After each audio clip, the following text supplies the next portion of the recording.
Eric, you said once that suffering comes from a lack of clarity, lack of perspective.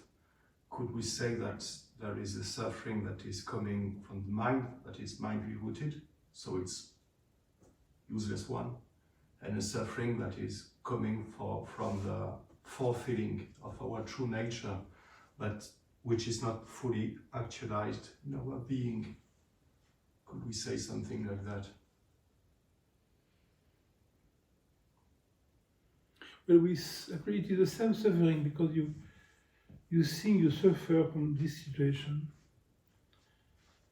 but actually you suffer because you haven't realized clarity. Because later on, the situation you don't care. So we always pretend we suffer. Like a child, he has a teddy bear, and they go a teddy bear, he suffers very much. But actually, he's not suffering from the situation. The lack is a resonance of our original lack. There's only one lack, actually. Suffering is always come from the same thing. Suffering comes from the moment of non-clarity. Even if I think I suffer from this or from that, it's not true, because a nearby situation or situation which is very close not make me suffer, but this one, because my expectation, make me suffer. But the very suffering is the suffering of lack of clarity. So I must challenge with myself. I suffer because of this. I suffer because I live in wishful thinking or in memory, and that's what makes me suffer, but not this situation or that. So for me, all suffering are the same.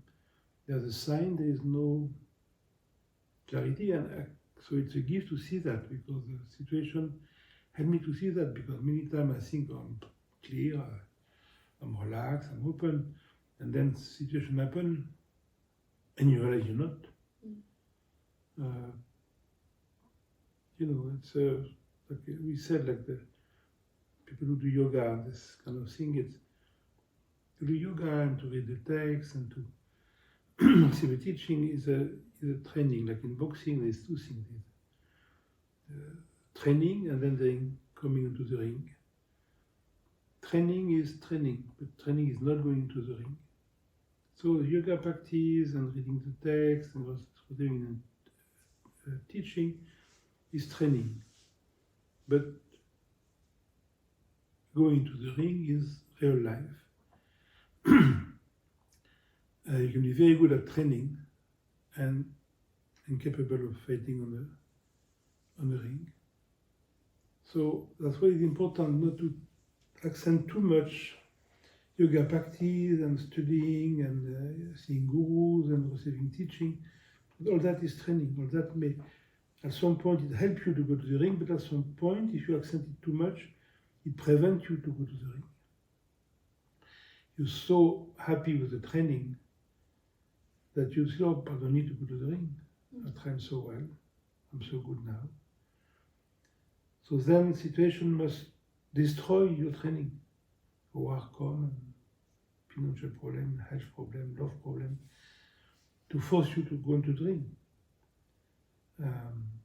So for many people, the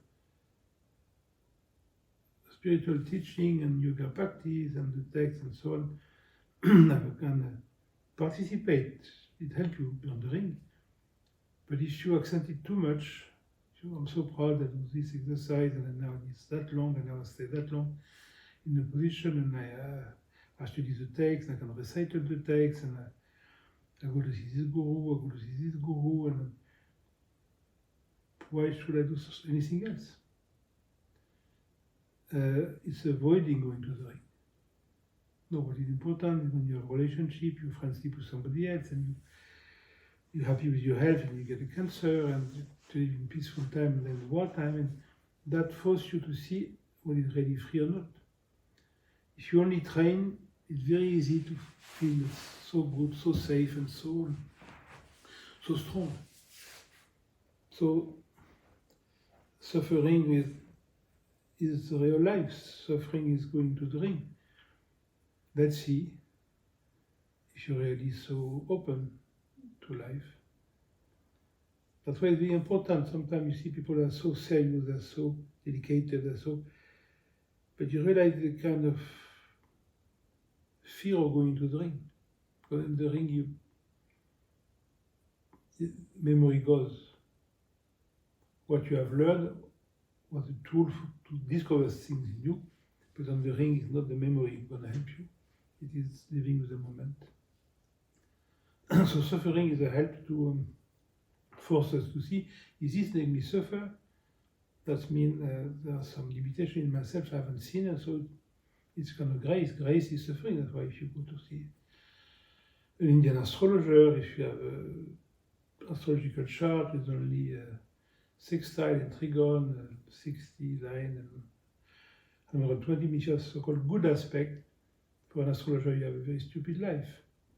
If you have opposition, if you have square, if you have the head of the dragon in return, if you have, it's considered a very creative life because you'll be forced to be clever.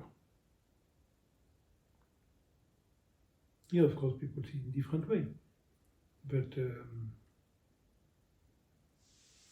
I'm sure if you do the astrological chart of Roman hierarchy, and then you see a very strong chart, not only a positive aspect,